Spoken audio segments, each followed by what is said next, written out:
Hey, good morning, everyone. We are back here on day 2 at the TLMI. I've added the hats here in the front. Day 2 of the TLMI converter meeting. And Calvin, so I put out on LinkedIn, I said, who should I talk to when I'm at the converter meeting? And you were the only one mentioned. Roz, hopefully Roz is feeling better. And Roz, if you're able to watch, please jump in here. But Roz Bandy, who is a good friend of mine, and I know a friend of yours, suggested you, and Ginny Gandy said you need to have Calvin Frost. She doesn't have any choice. She doesn't. She does not have a choice. And Ginny and the label leaders of tomorrow are doing a great job. And Ginny was actually on my podcast as well. So I'm joined by Calvin Frost, who I was told would be the best guest I've ever had. So no pressure. But I was told you're going to have a great time. I'll certainly be the most controversial. Okay. All right. Well, that's what controversy stirs engagement. So I'm excited to hear all about it. So welcome to the People of Packaging podcast. Thank you. We're here on LinkedIn, we're on YouTube, and we're on Facebook. And encourage people to jump in with comments if you're able to watch this live, or they can watch it recorded, or if you're listening to it on the podcast. Hopefully people can connect up with you as well. Why don't you introduce yourself? We've got a whole bunch of things and areas we can go and talk about. So I'd love to know more about you first. I got into the industry by chance, and that would have been in the late, I would say mid 80s. Okay. And I had left corporate America and changed careers and got into the recycling industry. And our focus in those days was on paper. And I kind of earned my master's degree in running a small business, learning by mistakes, and eventually got fired. And we moved to Chicago in the mid 70s and then started Channeled Resources. We started as a traditional recycler, and the industry is still what it was then. It's very volatile. Prices go up, demand goes up, and then it crashes. So you have these huge cycles, and it's incredibly difficult to build a business and to borrow money based on markets that you have no control of. And so eventually, in one of those down cycles, I began to look at other ways we could earn a living. And by chance, found some materials that were going to the landfill in very large volumes. Had no idea what it was. And over 6 months or so, figured out that it was material that could be resold. And what it was paper with polyethylene on it and silicone on top of the PE, basically a release liner. Mm-hmm. And the volumes were substantial. And over a period of another, let's say, year or so, we developed markets for this. And I began to realize that our business needed to change. And so the model for recycling changed to recycling non-recyclables. And today, that's still what we do. We only work with coated, treated, laminated papers and films. We then moved forward and developed relationships with large corporations like 3M, Avery Dennison, and we began to take their materials in. And of course, these were laminates. And the covenants that they required us to agree to were that we would not landfill any byproduct that we couldn't reprocess. The volumes were substantial, and trying to figure out what to do with this stuff. You could bring it in, salvage, let's say 60%, 20 to 25% you could sell offshore to third world countries, but there's still another 10 to 15%. And what do you do with that? Whether it was a silicone coated release liner or an actual pressure sensitive substrate, there were no markets for these materials. And so eventually I got very involved with energy. And today that is where I'm really, really focused. But the evolution, it seems to me, was very natural progression. And I began to realize that our industry, and I'm talking now about the label industry, the pressure sensitive label industry, is at risk. It's at risk because the substrate is not very friendly. I mean, we can recycle the release liner. We actually can recycle the face stock, but the adhesive in general renders it a non-recyclable material. Mhm. Then if you fast forward in the early 90s, mid 90s, I was asked to be on a task force with the USPS, United States Postal Service. Right. They wanted to switch their stamp from glue applied, where you lick it, right, and apply it to the envelope, to Tastes disgusting. yeah, It's the worst. yeah, It's you're the right, worst. to a pressure sensitive substrate. And they were convinced, though, that it had to be recyclable, because even that glue applied stamp is recyclable, but the pressure sensitive, because of the adhesive, was not. So over a 2-year period, there were about 13 of us from the pressure sensitive industry. Avery was very active on this group. Some adhesive companies like Franklin in Columbus, Ohio. I was the token recycler, but together 3M was part of this, and there were others. Together, we created what we call benign technology. And that adhesive, and I'll explain what benign means, that adhesive was recyclable because it stays in large pieces when the paper industry gets it. So benign to them meant that they could say to the public, this pressure sensitive technology is actually recyclable. And today, fast forward 20 or 25 years, we've been using this technology for years. The pressure sensitive industry, whether it's Avery or Raflatac or 3M, has this technology. I was just sitting at a round table at the TLMI meeting. Stirring up trouble, I heard. We're stirring up trouble. Yeah. And I kept asking everybody, what is the problem with label recycling? If the liner is recyclable, which we now know it is, okay, and the face stock is recyclable, what's the problem? The problem, of course, and they just looked at me like deer in the headlights. And then you called and I had to leave. I'm so sorry. So, yeah. I'm so sorry. The people were waiting though. And I said to them, the problem is the adhesive. The traditional adhesives that we use, acrylic and hot melt, are not friendly. They do the job, but they're not friendly. The benign technology that the industry has, that Avery helped develop, that 3M helped develop, those are friendly, but we don't use them. Interesting. The reason we don't use them, cost. Oh, and it's not function. No, it's cost. And what happens is if we have scale and we have large volumes, the cost will go down and we can be competitive. But if we have just applications like the postage stamp, we're never going to be competitive. We're never going to use that technology that will make us a more friendly industry. So then you kind of put all this together, and here I am, the recycling guy, and then I'm working with non-recyclable substrates. And then I began to realize that I really think the label industry, the pressure-sensitive label industry, is at risk. Mm-hmm. And I believe that today. If we don't change our habits, if we don't clean up the problems that we've created, I think the industry long-term is at risk. Procter & Gamble, Nestle, Kraft Heinz, these people are buying pressure-sensitive labels at some point because sustainability is now driving it. EPR is now coming in, extended producer responsibility. All of these factors are going to push our technology to change, or we're going to be out. And glue applied is going to be back. Yep. Because it's friendlier. Yep. So to me, some of the things that we've been working on, liner recycling, that's an easy one. We've been recycling liners for years and years and years. The complicated part is collecting it. Right. The complicated part are there are two problems with liner recycling, just two: logistics and packaging. It's as simple as that. We can figure this stuff out. Right.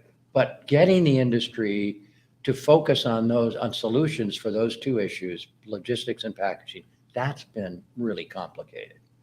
So there was a good Q&A this morning on liners. Jim Shively ran that. Yep. And I've spent awesome. lots. He's terrific. Yeah. And I've spent a lot of time with Jim.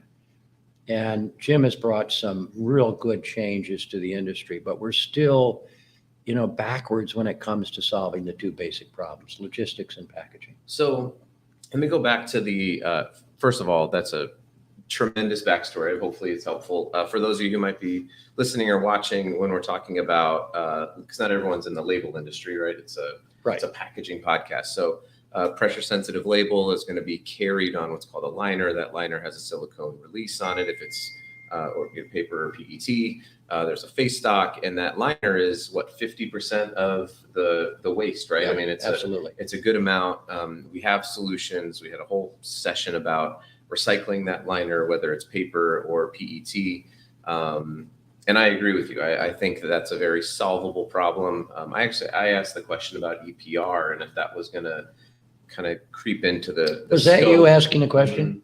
And Yeah. the answer was Jim Shagley said no. And I wanted to stand up and shout, yes. I think it will be. Absolutely, it will be. Yeah. It is going to take time to trickle down. But eventually, Avery Dennison and Raflatac and 3M, they're going to be faced with people coming back to them saying, what do I do with this stuff? Yeah, you can cuss if you need to. What am I going to do with this stuff? Yeah. Avery is going to have to figure it out. Yeah. So EPR is definitely going to affect what's happening in the packaging industry. And I have to say, I forgot we were talking about packaging in general. And, We can talk about anything. I'm just. But I think you make a valid point. The packaging industry is fascinating because you're using so many different substrates. It isn't just pressure sensitive. It's flexible packaging. Mhm. That's not a very friendly material either. No. It's a multi-layered substrate. It's not recyclable. What do you do with it? There's a hell of a lot of it around. Right.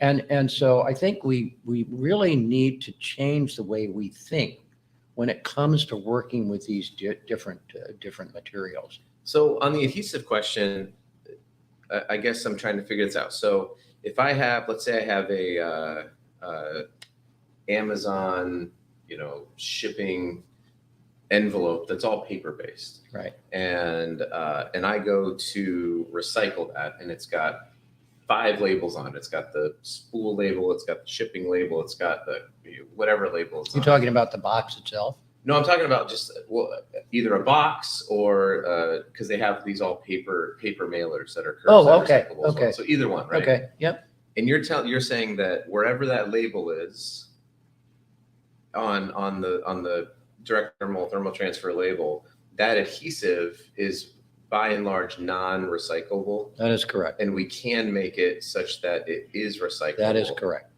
Interesting. So then wherever that label is on the paper, when it gets recycled, that's just all landfilled currently, and we can make it so that it's not landfilled. What happens in the repulping process, and we're talking paper now, not film. Yep.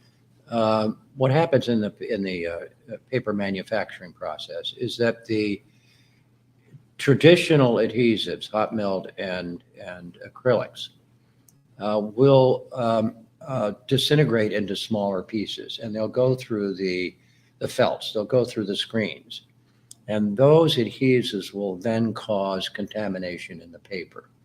Now, we can use it in brown grades, corrugated. Yep. And we're able to withstand some contamination in that kind of material. But if we have the technology that will keep the adhesive in a large piece so I can catch it on that screen and I can put it in my wastewater, I'll keep it away from the new paper that I'm making. Oh, got it. That is the key to this benign technology. The adhesive stays in a large piece so we can screen it off. The traditional adhesives are affected by the heat, then they become small and they get through the screens and they go right onto the paper. Interesting. Okay. So, I had an idea on flexible packaging and I just lost it, but That's my mistake. blame it on the interviewer. I think the interesting thing about packaging today is, oh, I know, it was on sleeve packaging. And We heard a lot this morning about sleeve packaging and the growth. It's really substantial. Well, start thinking about this. Sleeve packaging is really double packaging. I'm very much against sleeve packaging. Okay. And the reason we have so much sleeve packaging is the marketing guy, the Nestle's, the Procter & Gamble, they love it because you see the market message 360 degrees. They think that's wonderful. Well, when we talk about recycling, it's not good. And first of all, you're putting a sleeve around a plastic container. And so the image, the marketing message, it seems to me, from a sustainability point of view, we're better served to put the message directly on the container, not to add another composite to it. That's what sleeve packaging is all about. Now, it's cheap, it's easy, it's efficient. I'm taking a film and then I vacuum form it. It looks great, but it causes recycling issues, number one. And number two, it's double packaging. We don't need that sleeve. Print directly on the container or put a pressure sensitive label on the container. Right.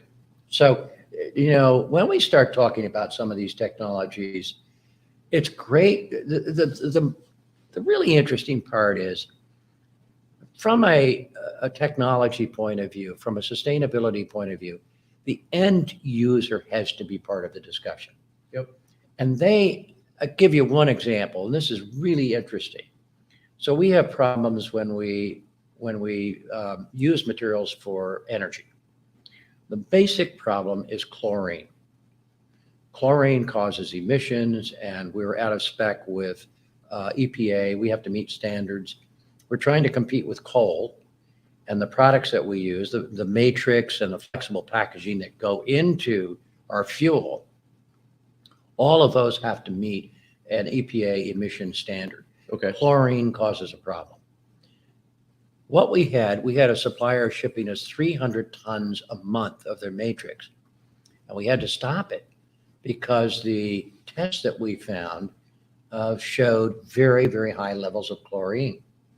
When we finally drilled down into this, we found out that this company was using a chlorine-based ink.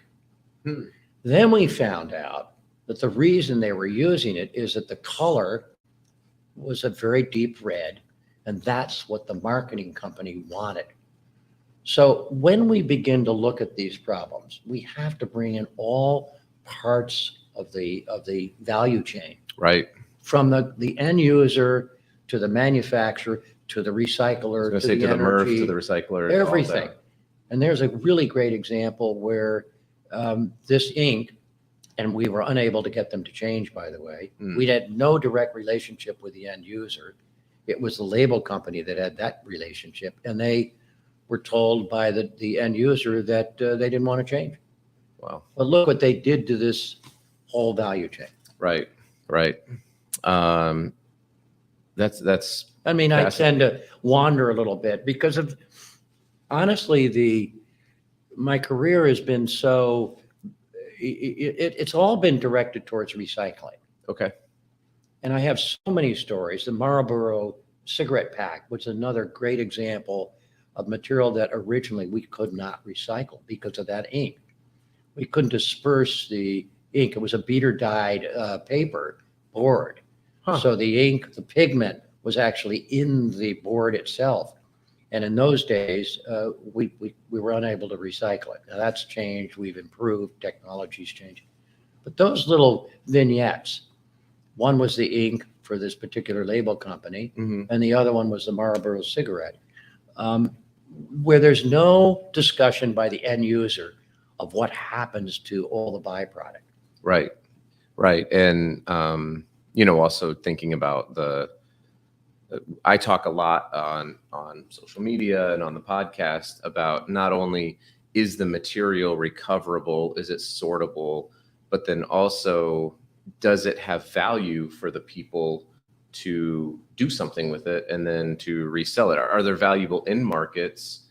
Because if there's not, recycling isn't altruistic. It's not a nonprofit. Right. Someone's got to be able to make money. Right. And if there's no way to make money, then it doesn't matter how, easy it is to recycle. If they can't do anything with it, it's likely just going to end up in a landfill That's because right. so taking into account all of this. I mean, the other day I shared a photo from, I think it was Plastics Today or Plastic News, and it showed the current rate of clean, PET flakes, and then color Yep. PET flakes. Yep. And it was, this was twice as valuable as this. Yep. Absolutely. And brands don't know this, right? They're not. I think they're getting to know it, and the Sprite campaign, I think, really helped illuminate that when they changed from green to clear. But I'm excited to hear Steve Alexander today, who's going to be speaking. I don't know if Steve has made it though. I thought he was having maybe he made it. Okay, well, I don't know. hopefully, Steve. We'll go back and we'll find out. Hopefully, you make it, because I would love to. I'm excited to hear him from the APR talk about the various things. But I just think this whole conversation is fascinating, and we're getting here near the end of our time. And I do want to talk about the Frosty Awards. Oh, because for those of you who don't know, TLMI gives out awards. Is it every year? I think. Yep. That are to companies who are leading the charge in sustainability, and I found out that they're named because of the work that you've done in your career. And well, I'm very humbled by that, and it was a surprise when I heard about it a number of years ago. And I understand they're going to, pardon me, I understand they're going to change the image because the logo is supposed to be a picture of me. Well, it looks like some little old man, and so it doesn't bother me at all. But I'm grateful for and honored for is that all of a sudden sustainability is now something that is meaningful. I mean, really, it's interesting. TLMI, as a trade organization, never had a person focused on sustainability. And a number of years ago, they finally recognized this as a weekend, as a weakness, Mhm. and they have employed probably one of the most noted people in the industry with vast knowledge on recycling and on reuse and so on. So that's Roz Bandy. Yeah, Roz. And she has really helped the organization and the industry to drive change. And that's terrific. So all of that's happened over, say, a 20-year period, 25-year period. Yeah. And I'm just grateful that the industry has begun to change, not just here, but also in Europe. And it's really terrific. Well, and I think, sustainability is about obviously so many things, but when I think about yourself and kind of sustaining the work that you've done, not only through the Frosty Awards, but, now there's 4 sustainability committees with Right. TLMI. Right. I like I mentioned, I had your granddaughter was, she's part of the Label Leaders of Tomorrow, and she's leading the charge with that. It's got to feel so fulfilling to know that all of this work, I'm sure there were days and weeks and months, 20 years ago when you're like, we're going to do anything about this? Anyone going to listen? And now, sit here in lovely St. Petersburg, Florida, and be able to, see the awards tonight and see all these people who are coming together. It's got to be super fulfilling and rewarding to you. Yeah, so. I think even more fulfilling is the fact that I really think that the efforts have created change. Yep. There's a focus on sustainability. We didn't have that years ago. Honestly, sustainability wasn't even a word in our vocabulary. And we have that now. The paper industry is more focused on it. And I'm not saying I'm responsible for that, but I think there's been a swell, a great storm of increased visibility about this whole thing. End of life, circularity, all of these words have popped up in the last 2, 3, 4 years. And I'm just think that that's great. I mean, we are now seeing change. Yep. I love it. Yep. Well, Calvin, thank you so much for sharing Adam. even a few stories. I really appreciate it. Yeah, I'm sorry for the stories. No, do not apologize for those. Everyone stay tuned. I'm going to keep coming here, bringing in some great guests. No one will be better than Calvin, but we'll see if someone can step up to the plate and help it out. appreciate you watching and tuning in. Oh, we had a comment here from India, actually. So we'll give a shout out here to Ranyan Nandi from the Indian packaging industry tuned Wow. in to listen to us chat. So Wow. there you go. Appreciate everyone. Thank you so much. And we'll talk to you soon.